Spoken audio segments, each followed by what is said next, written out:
So yeah, I'm really interested in hearing about your story. So just go ahead and start off with telling us who you are. Yeah. Well, I'm Rebecca. I'm a UX designer at a large retailer in Atlanta. I'm the basics of my life is I'm married to my high school sweetheart. He's amazing. We have two crazy little dogs, and I'm a super home buddy. But I do leave the house for food, for friends, and then volunteering in the community. So that's about me. Awesome. And tell us tell us a little bit about like what you were doing like before UX. Like, did you go to college? Like, tell us about that. Yeah, so for a long time, I actually thought I was going to be a counselor. So in when I was going to college to eventually get a master's in counseling, I was working in mental health and social work, and I went all the way through, got my master's in counseling, and I found out that I liked social work a lot better, but I ended up kind of doing both. But the next step in my road was when we moved. That was in Chicago. We moved to Atlanta, and the licensure requirements were different for practicing counseling or social work in Georgia. So then I was kind of at a standstill of like, who am I? What am I going to do? And I ended up working at a really large church for 5 years. And I was doing UX without realizing it. I was over guest services and small groups and some connection stuff too. There's 4 campuses. So I had a lot of oversight. I needed to be solving the right problems, right? Making sure I'm serving all these people in different environments, different users. So I would do site visits, I would do surveys, I would do interviews, all these different things, and iterations on things that I didn't even realize is a UX thing to do. I didn't know what UX was. I started getting kind of a hunger for that kind of a job more. And my dad is a lead program architect, and he was telling me about UX. And I thought, oh, okay, that's what I would like to do. So that's how I started transitioning to UX. I had no idea that you're okay. So your dad was doing basically the same work then. Yeah, so he was more on the programming side. I don't know how to program, but but he worked with UX designers and thought it would be a good fit, and he was right. Okay, so he basically exposed that to you then. Yeah, yeah, yeah. So he was connecting me with some UX designers that he worked with, but ultimately, how I transitioned into it was I literally Googled how do you get into UX, and I found an article, and the first thing said join a meetup. So I was like, I don't really know what a meetup is. I don't know what to do. So I found one around where I lived, and I saw the host, and so I just messaged him and said, hey, can we talk sometime? And he was really nice. We talked. He told me more about what it's like to be a UX designer, invited me to the meetup, told me about boot camps. I mean, I knew nothing, and so from there, I started looking at what I wanted to kind of work backwards. Like, what company do I want to work at? Even before I knew what company, like what kind of characteristics, projects, people do I want? And so then when I found the types I liked, I started working backwards. And what do I have to do to get there? Who do I know that works there? Well, at that time I knew no one. So how do I meet these people? What kind of boot camps or education backgrounds do people need to have to get into there? So I just was researching. I started from the end and worked backwards. Here's where I want to go. What are my missing pieces? And I just met a lot of people along the way through LinkedIn. Actually, the guy that I originally met, I went on his LinkedIn. I did not have a LinkedIn account. I made a LinkedIn account, and I went to all his connections, and I just started adding everybody, Oh, um, which was really funny. But it gave me exposure to, he was really connected with the Atlanta community. So all of a sudden I was connected to all these Atlanta people. And then the companies I was interested in, I added those people to see kind of what they're posting. I followed those companies. What are they celebrating? What are they dealing with? Who's calling them out? Anything like that.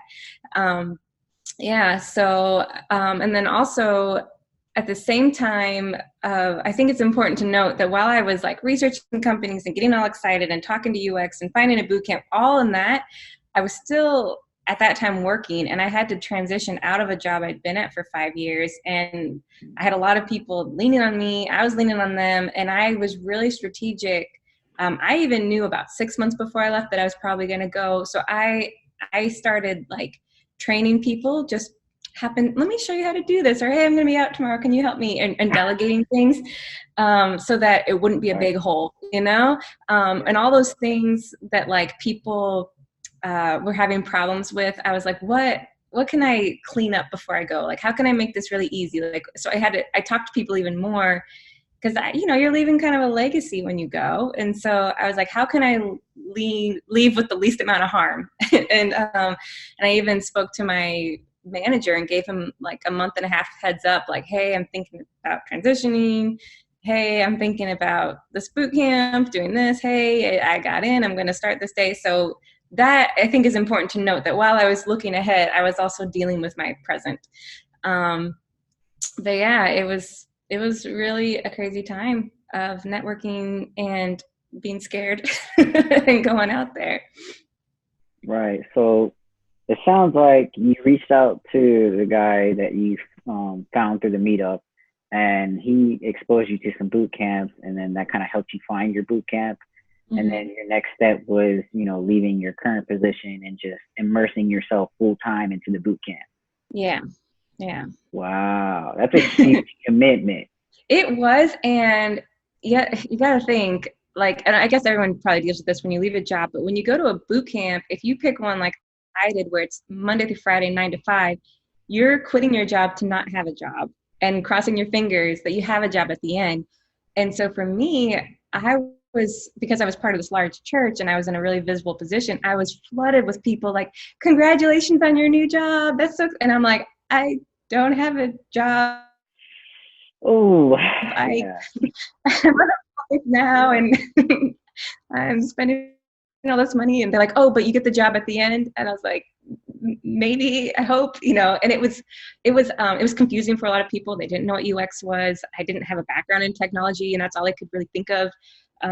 So it was really, I don't want to say embarrassing. I felt embarrassed, which sounds funny, but like I was embarrassed that I quit a good job to take a big risk, but I was also ultimately proud of it. And I had to fight those feelings of like, am I stupid? Am I crazy? Am I worthy? Right. And yeah, that yeah. was that was tough, especially with all the people saying congratulations. And and it was, and I'd have to give my little speech every time. Yeah. Yeah, I can relate to that so much, and it takes a lot of guts. Um, so that's amazing that you were able to work through that. What kind of happened when you graduated the boot camp? Can you tell us like what your journey was like? Yeah. So looking back, and this is kind of a theme in our conversation of me being insecure and hard on myself. That's my first memory. Like looking back was how nervous I was. Like I was like crying, freaking out. Who would want me, right? And it was, but thankfully, even before I had started the boot camp, and then while I was in the boot camp, and of course afterwards, I was networking like crazy. Like I said, I reached out to people on LinkedIn. I was going to meetups. I was meeting up with people for coffee. Anyone like that would say like, well, we're not hiring, but when you get interviewed, you'll probably be asked this and that. I'm like, can we practice? Can we set up some time to role play? And I was taking anything I could get. If people told me to read something, I'd read it. They say, watch it. I watch it. Let me turn my notifications off for you. Or maybe it's, I don't know. It's on Do Not Disturb. Who knows? It's possessed. But yeah. And if people reached out to me or something, I followed back up with them right away. I wrote an article on LinkedIn just to kind of like share my story. I did learn two cool things that I wanted to share that no one had told me, but looking back, I'm glad I did them and it helped me. The first thing was, don't write people off just because they can't hire you, whether they're not the hiring manager or maybe their company's not hiring. I've watched people now on this side of my journey let me go really quick because they find out the company I'm at isn't hiring or something, or that I'm not in that kind of position.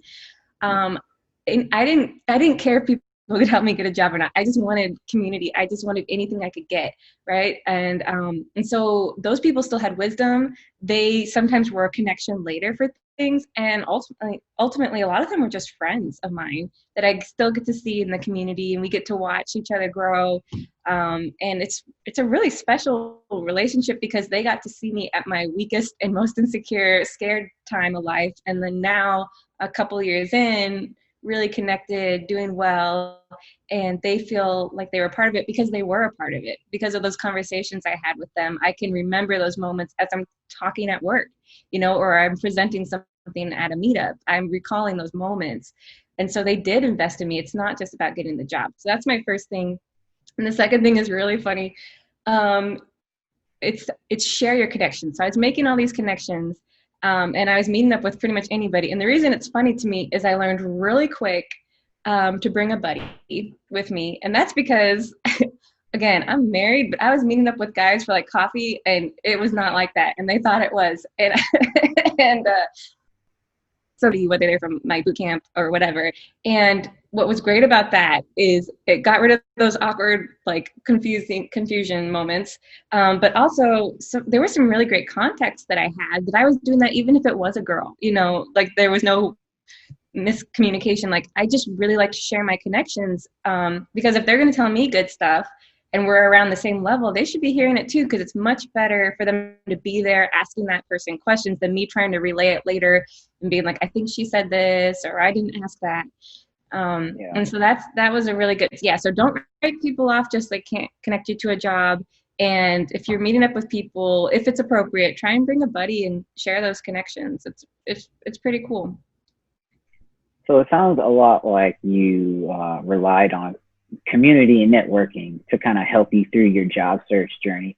Uh, can you talk about maybe like what was like the biggest challenge for you to secure your first UX role? Like, Yeah, I mean, there's just a lot of competition out there, especially unfortunately right now with COVID and everything. So I think what the biggest challenge is, why should they pick you over the 800 million people that look just like you on paper, right?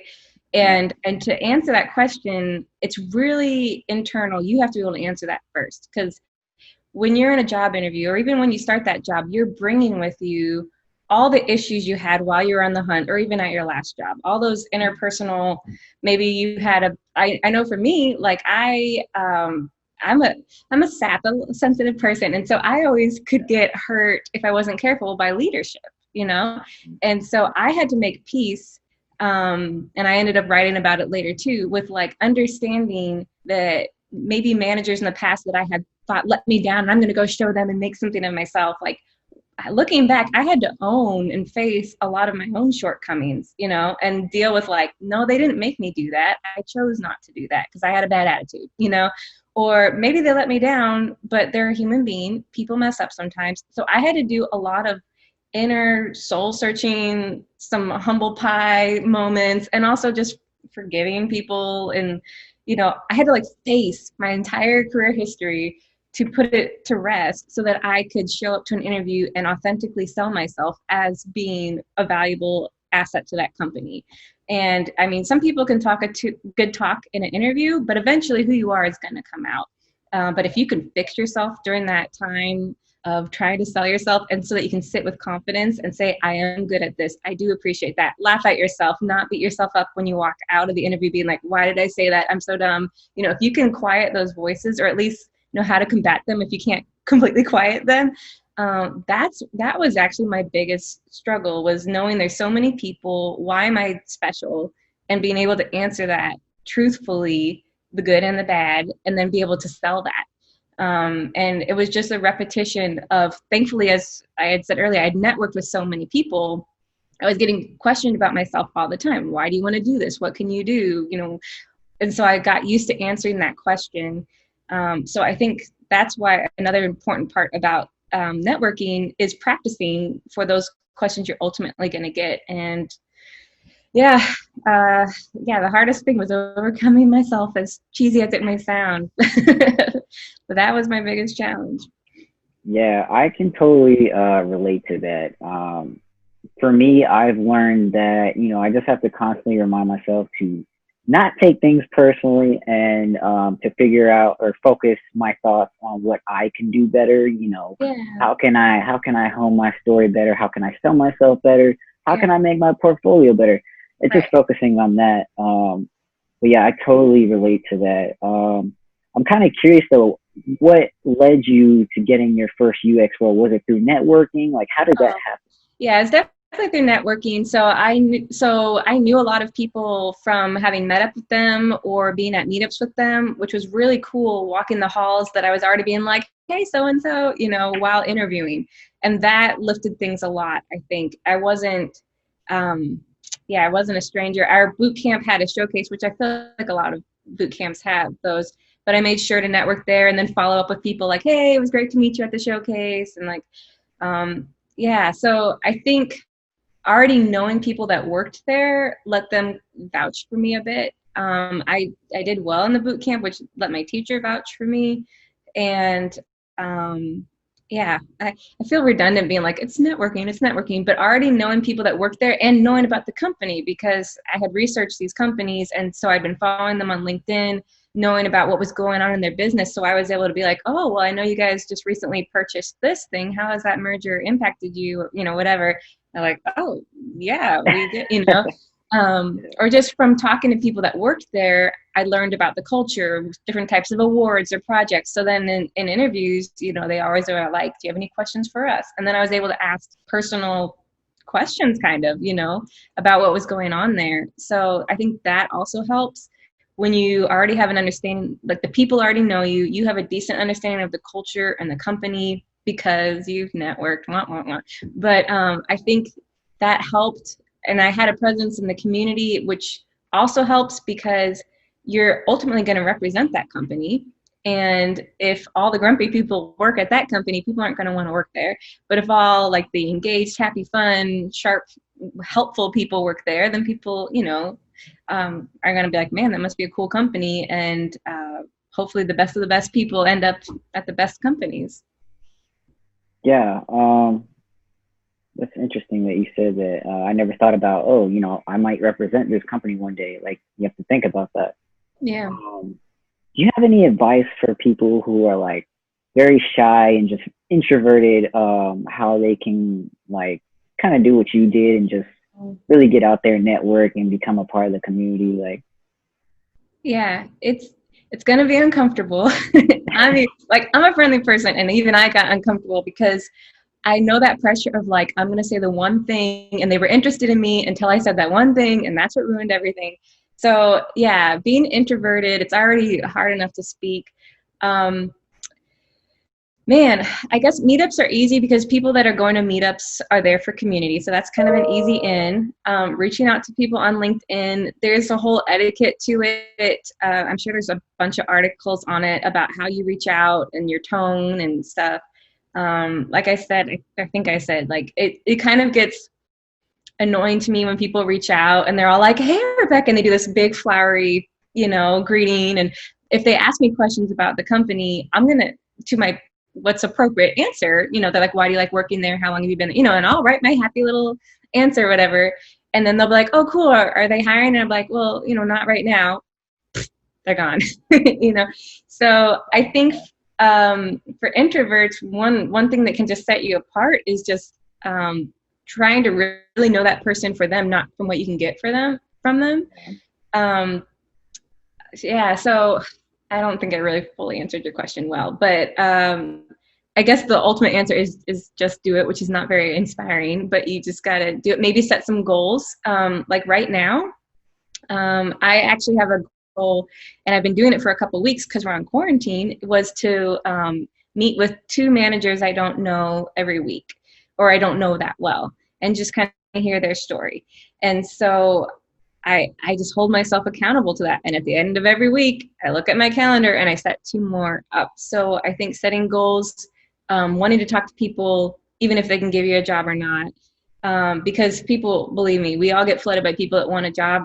We get it. I've been that person on the other side reaching out, but if that's all I can be to you is a job, and otherwise you don't want anything to do with me, I'm going to this is mean, but I'm going to remember that, like, that like, I would love to get to know you and talk to you. And if all I am to you is a paycheck, then you just wasted my time of me writing my happy little LinkedIn message back to you, or talking on the phone for half an hour. I mean, it's not a waste, but it kind of feels insulting, like, because I've had a lot of those interactions. Not that you have to keep in touch with me forever, but like, it's just, I feel, again, like, I'm not saying this well, but Yeah, I get it. I've been on the other side. So yeah, setting a goal, reaching out to people, even if they can't hire you, having something that you want to say also helps, to help fill that awkward silence. So if you set up something with them, be like, hey, I had a few questions about, the culture, how it's changed since you guys moved out to Austin and blah, blah, blah, blah, blah. Is it cool if we chat sometime? I don't know, just kind of so they know what they're getting into. Mm. Also can help so they know what to expect. Um, yeah, it's hard. It's just hard. But they're just people. We're all just people. And I'm sure I've said stupid stuff, probably even in this chat. And they feel, I did discover that they sometimes would be apologizing to me. Like I'd be so honored to speak to them. And then I hear them being like, that's a bad example or da-da-da. And so we all are awkward. It's okay. Yeah.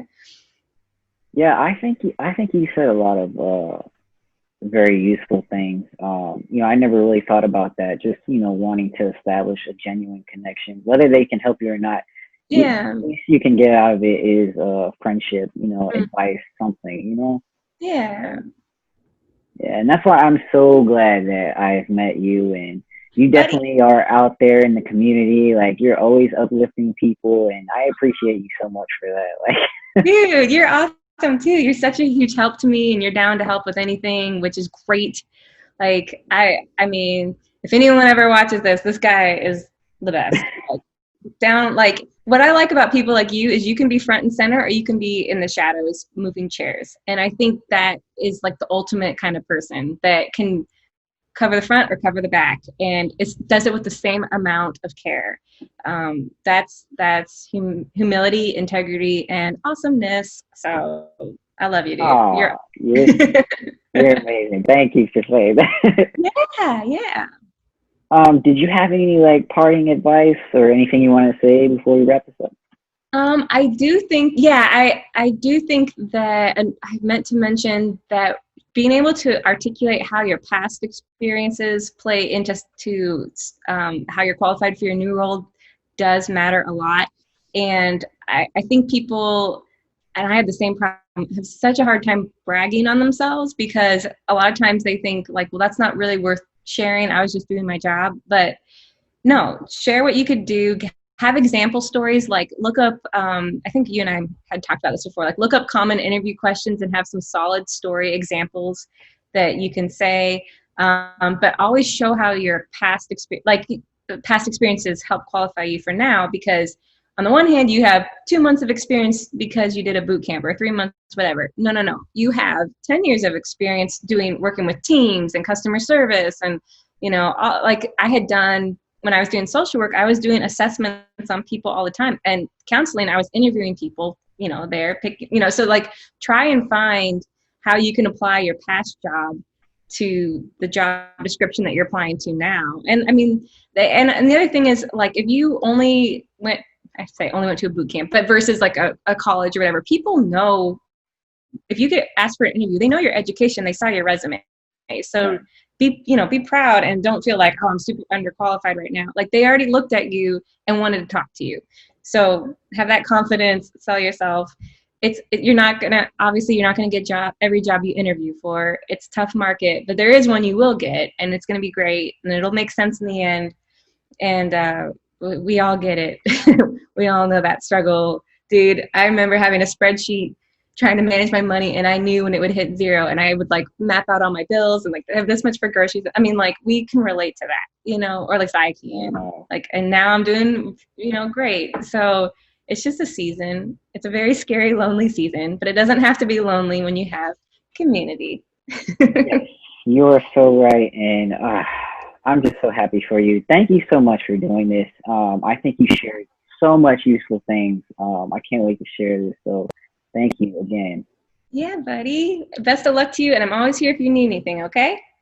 I know it. Thank you, Rebecca. Alrighty, take care. See you. Bye. Bye.